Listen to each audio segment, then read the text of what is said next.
వరుపుల సత్యప్రభ అనే నేను శాసనసభ సభ్యురాలిగా ఎన్నికైనందున శాసనం ద్వారా నిర్మితమైన భారత రాజ్యాంగం పట్ల నిజమైన విశ్వాసం, విధేయత చూపుతానని, భారతదేశ సార్వభౌమాధికారాన్ని, సమగ్రతను కాపాడుతానని, నేను స్వీకరించబోయే కర్తవ్యాన్ని శ్రద్ధాశక్తులతో నిర్వహిస్తానని దైవసాక్షిగా ప్రమాణం చేస్తున్నాను.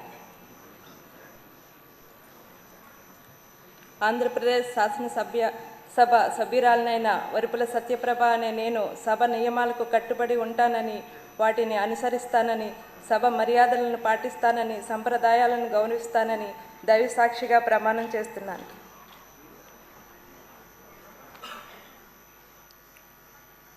శ్రీమతి సింధూరారెడ్డి పల్లె.